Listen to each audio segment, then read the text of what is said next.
నమస్తే, welcome to Leo. మనతో ఉన్నారు ఖమ్మం కార్పొరేషన్ డైరెక్టర్ అడుసుమల్లి శ్రీనివాస్ గారు. సార్ నమస్తే. నమస్కారం అండి. రోజు రోజుకి అటు వైవి సుబ్బారెడ్డి గారికి సంబంధించి చిన్నప్పకు సంబంధించినటువంటి ఒక బంధం, ఆ యొక్క ప్రేమ అనేది రోజు రోజు బయటపడుతూ వస్తుంది. అయినా సరే మేమిద్దరం ప్రేమికులం కాదు అని చెప్పి వైవి సుబ్బారెడ్డి చెప్తూ వస్తున్నాడు. వాస్తవానికి వీళ్ళ ప్రేమ ఎంత గట్టిదని చెప్పి చూడాలనుకుంటే అప్పట్లో ఉండేటువంటి ఒక ఎమ్మెల్యే ఆర్కే రోజా గారికి కూడా ఓన్లీ 6 సుపథం టికెట్లు మాత్రం వచ్చాయట. కానీ అదే చిన్నప్పుడు నాకు చూసుకుంటే 6,433 టికెట్లు. అదే వైవి సుబ్బారెడ్డి గారి పేరు మీద ఓన్లీ 500 టికెట్లు. సో ఈ యొక్క ప్రేమ లేక సరిపోదా సార్ వీళ్ళిద్దరి మధ్యన బంధాన్ని చెప్పాలంటే? ఇక్కడ ఒకవేళ సుబ్బారెడ్డి గారు మాకేం సంబంధం లేదంటే అయిపోద్దండి. వాళ్ళు ఏదో మాట వరుసకే డిఫెన్స్ కోసం మాట్లాడతాడు, ఏం చెప్పాలో తెలియని పరిస్థితిలో. ఎస్టాబ్లిష్ అయిపోయిన తర్వాత ఇప్పుడు వాళ్ళు నేరం చేశారు, పాపం చేశారు, ఘోరం చేశారు. చేసిన తర్వాత దాన్ని తప్పించుకోవడానికి వేరే మార్గం, అసలు వేరే దారి లేదు. ఇప్పుడు జగన్మోహన్ రెడ్డి అన్ని లక్షల కోట్లు కొట్టేసి కూడా అడికి దారి ఉంది. ఇటు మా నాన్న చేసాడని తోచాడు వాళ్ళ నాన్న మీద. ఏం కుదరదురా నువ్వు అన్నాయి పట్టేసుకున్నారు. ఇంకా జైలు 16 నెలలు జైల్లో ఉన్నాడు. ఇంకా వేరే మార్గం లేక బెయిల్ విచారణకు హాజరు కాకుండా జరుపుకుంటూ వస్తున్నాడు. ఇప్పుడు ఇతను పూర్తి స్థాయిలో ఫోకస్ అయిపోయి ఉన్నాడు. సుబ్బారెడ్డి పాలక మండలి చైర్మన్గా పూర్తి బాధ్యత అతనికి ఉంటుంది, సూత్రధారులుగా. ఇంకా జగన్మోహన్ రెడ్డికి కూడా ఇందులో బాగా అతను తెలియకుండా కూడా జరగదు. వీళ్ళందరూ పాత్రధారులు. మిగతా వాళ్ళు ఇప్పుడు సిట్టు దర్యాప్తులు బయటపడిన పేర్లు అందరూ పాత్రధారులు. చిన్నప్పని అనేటువంటి వాడు కీ పాయింట్ ఇందులో, బ్రోకర్. వాళ్ళకి వీళ్ళకి మధ్య ఆపరేషనల్ బ్రోకర్ అన్నమాట, ఎగ్జిక్యూటివ్ ఏజెంట్. ఇక్కడ అతను తిరుమల తిరుపతి దేవస్థానంలో మన ఇన్ని అపసోపాలో అగచాట్లు పడాల్సిన అవసరం లేదు. దాని గురించి వాళ్ళు ఆర్గ్యుమెంట్ వాదన చేస్తున్నారు కాబట్టి దాని వాదనకు సమాధానంగా వెళ్ళరా నువ్వు చెప్పావు కానీ సోది అన్నట్టుగా మనం చెప్పచ్చు. కానీ వాడు ఏంటంటే తిరుమల తిరుపతి దేవస్థానంలో వాళ్ళు ఎక్కడ దొరుకుతారంటే ప్రతిదీ కూడా రికార్డ్ అయి ఉంటుంది అక్కడ. ఇప్పుడు సిఫార్సు లెటర్లు తీసుకొచ్చారనుకోండి, ఎవరి సిఫార్సు మీద ఈ దర్శనాలు కల్పించబడినాయి అనేటువంటిది అక్కడ నోట్ చేస్తారు. వాళ్ళు ఇష్టమైనట్టు చేసేయడానికి కుదరదు. సీఎంఓ నుంచి వచ్చింది అనుకోండి లెటరు, ఒక ఎమ్మెల్యే పలానా ఎమ్మెల్యే దగ్గర నుంచి తెచ్చుకున్నారు అనుకోండి లెటరు, ఆ ఎమ్మెల్యే గారు ఎవరో, ఎంతమందికి దర్శనం ప్రొవైడ్ చేశారు, సంవత్సరం మొత్తం మీద ఎంతమందికి అవకాశం ఇచ్చారు అనేటువంటిది రికార్డ్ అయి ఉంటుంది అక్కడ. ఇప్పుడున్న చైర్మన్ గారికి, చైర్మన్లకి అన్లిమిటెడే, పరిమితి ఏమి ఉండదండి. ఇప్పుడున్న చైర్మన్ 50 కూడా ఎత్తలేదు నెలకి. మేము అడిగాం ఇప్పుడు ఒకసారి, ఏంటంటే మీకు అన్లిమిటెడ్గా ఉంటాయి కదా, కొంతమంది తెలుగుదేశం వాళ్ళు కార్యకర్తలు వీళ్ళందరూ ఉంటారు కదా, ఇవ్వచ్చు కదా అంటే ఇవన్నీ రికార్డ్ అయి ఉంటాయండి, మనం దుర్వినియోగం చేయకూడదు అన్నట్టుగా ఏదో చెప్పారు. సరే, ఇక ఆయన పాలసీ అది. మేమందరం ఏమన్నా ఉంటే పార్టీ ప్రముఖులు ఉంటారు, కొంతమంది మీ స్నేహితులు ఉంటారు, అలాగే దుర్వినియోగం చేయట్లేదు ఆయన, ఇలాంటివన్నీ ఉంటాయనుకోవాల్సి. మరి అలాగే ఎమ్మెల్యేలు కూడా 15-16 కన్నా ఎక్కువ లేవు, అందులో కూడా కొన్ని రద్దు అవుతూ ఉంటాయి. ఇలాగా వీళ్ళు చాలా బాధ్యతగా పద్ధతిగా వెళ్తూ ఉంటారు తెలుగుదేశం పార్టీ. ఎందుకంటే ఇదంతా కూడా ఇప్పుడు ఎవరు ఎన్ని సిఫార్సు లేఖలు ఇచ్చారు, ఎవరి ద్వారా ఎన్ని దర్శనాలు అయినాయి, ఆ డిపార్ట్మెంట్లు కూడా కొంత ప్రివిలేజ్ ఉంటుంది. అలాగా అన్ని రికార్డ్ అంతా కూడా ఎప్పటికప్పుడు సీఎంఓకి వెళ్తుంది. చంద్రబాబు నాయుడు గారు చూస్తారా చూడరా అది పక్కన పెడితే, రికార్డ్ అయితే ఇప్పుడు ప్రస్తుతం తిరుమల తిరుపతి దేవస్థానంలో ఈ దర్శనాలకి ప్రివిలేజెస్, బ్రేక్ దర్శనాలు, ఇలాంటి అన్ని రికార్డు, ఎవరో ఎంతమందికి సిఫార్సు చేశారనేటువంటిది రికార్డు అక్కడికి వెళ్తుంది. ఎవరి ద్వారా ఎన్ని టికెట్లు ఇచ్చారు, సిఫార్సు మీద టికెట్లు కూడా ఇస్తారు దర్శనానికి, అవన్నీ కూడా రికార్డ్ అయి ఉంటుందండి.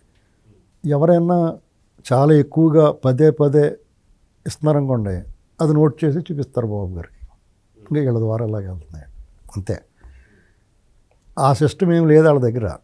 తిరుమల తిరుపతి దేవస్థానాన్ని నేను ఎప్పుడో చెప్పాను, వాళ్ళు పరపతి పెంచుకోవడం కోసం వాళ్ళ పనులు కేంద్ర పెద్దల దగ్గర, ఢిల్లీ పెద్దల దగ్గర, ప్రభుత్వంలో ఉన్న వాళ్ళని కాదు, అనేక డిపార్ట్మెంట్లలోనూ వ్యవస్థల్లోనూ ఉన్న వాళ్ళందరికీ కూడా దర్శనాలు చేయించి, వేదాశీర్వచనాలు ఇప్పించి, లడ్డూ ప్రసాదాలకి పట్టు వస్త్రాలు సమర్పించి, వాళ్ళు చాలా మర్యాదగా చూసుకుని తద్వారా వీళ్ళు లబ్ధి పొందుతూ ఉండేవారు వేరే రకంగా.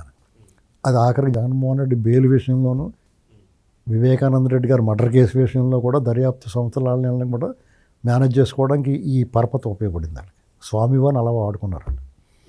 అంతేకాకుండా అలా అంతవరకు సరిపెడితే బాగుండి పోను.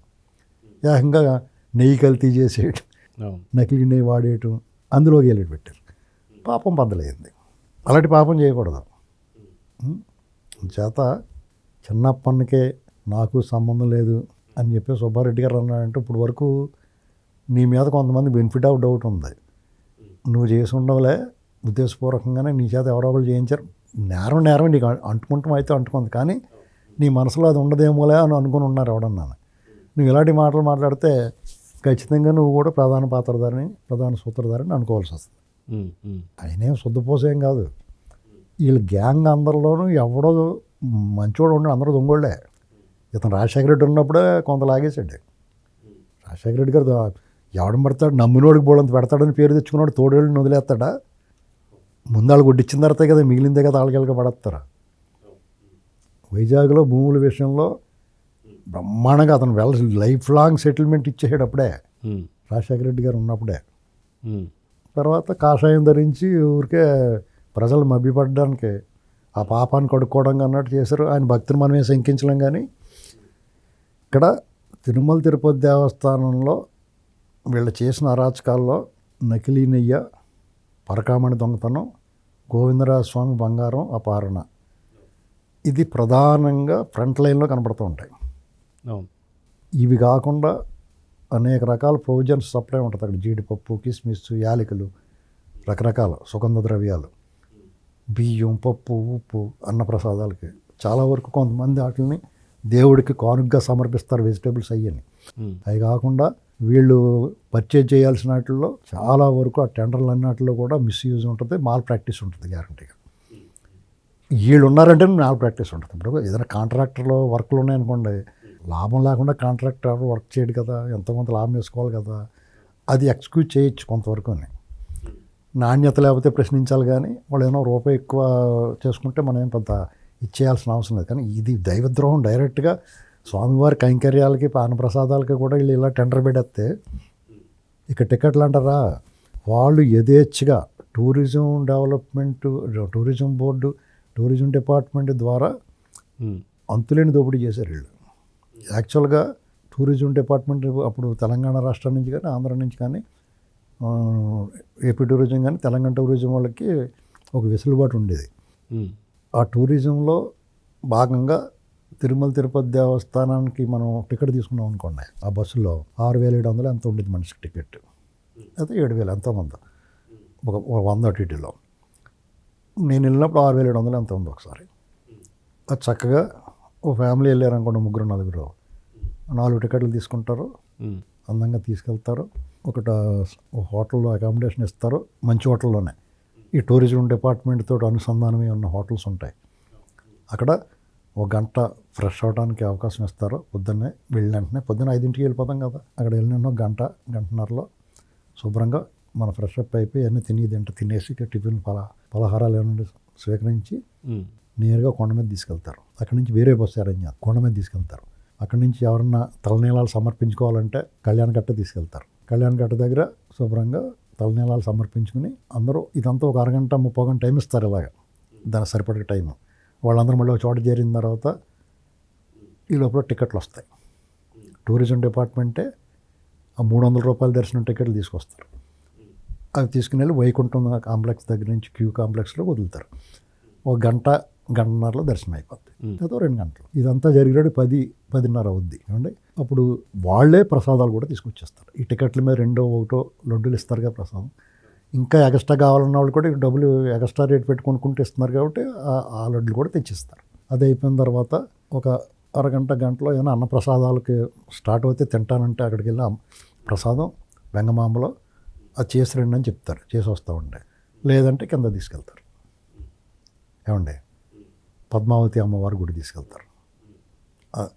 కింద అమ్మవారి దర్శనం అయిపోయిన తర్వాత తీసుకొచ్చి మన పొద్దున్న ఏ హోటల్ దగ్గర అయితే ఆగామో అదే హోటల్ దగ్గర తీసుకొస్తారు. 1 గంట 2 గంటలు టైం ఇస్తారు, శుభ్రంగా ఫ్రెష్ అవ్వండి అని. ఆ ఫ్రెష్ అయిన తర్వాత సాయంత్రం భోజనం చేసి అక్కడే టిఫిన్లో ఏదో ఒకటి చేసేసి మళ్ళీ బస్సు ఎక్కించేసుకుంటారు, తీసుకొచ్చేస్తారు. హైదరాబాద్ అయితే హైదరాబాద్, విజయవాడ అయితే విజయవాడ, ఎక్కడైతే అక్కడ తీసుకొచ్చి దింపేస్తారు. మధ్యలో హైదరాబాద్ వచ్చే వాళ్ళకి ఒంటిమిట్ట తగులుతుంది, మధ్యలో ఒంటిమిట్ట కూడా చూపిస్తారు. 30 రూపాయలు ఎక్స్ట్రా అని అడిగేవాడు కండక్టర్. ఎలా తప్పే ఉంది, ఆపేటి కాసేపు. ఇది చాలా బాగుండేది. ఈ రోజా గారు లాంటి వాళ్ళు అక్కడ మాల్ ప్రాక్టీస్ చేసి ఇది ఎంత సౌకర్యంగా ఉందండి భక్తులకి. దీంట్లో స్కామ్ చేశారు. ఈ టూరిజం డిపార్ట్మెంట్కి కేటాయించినట్టుగా టిక్కెట్లు కేటాయించి అవి అమ్ముకోవడం మొదలెట్టారు. దానివల్ల ఇప్పుడు వచ్చిన పాలకమండలి దీన్ని రద్దు చేసింది. ఈ స్కామ్ జరగకూడదని. చూసారు, వాళ్ళు చేసిన పని వల్ల చాలామంది భక్తులకు ఇబ్బంది వచ్చింది. ఇలాంటి పనులు వాళ్ళు చేస్తారు. అంటే అమ్మ పెట్టదో అడుక్కు తినని అన్నట్టుగా వీళ్ళ పని ఎలా ఉంటుందంటే, వాళ్ళు చేసిన పాపాలు నేరాల వల్ల కొన్ని సౌకర్యాలు కూడా భక్తులు కోల్పోతారు. కొన్ని సౌకర్యాలు సౌలభ్యాలు.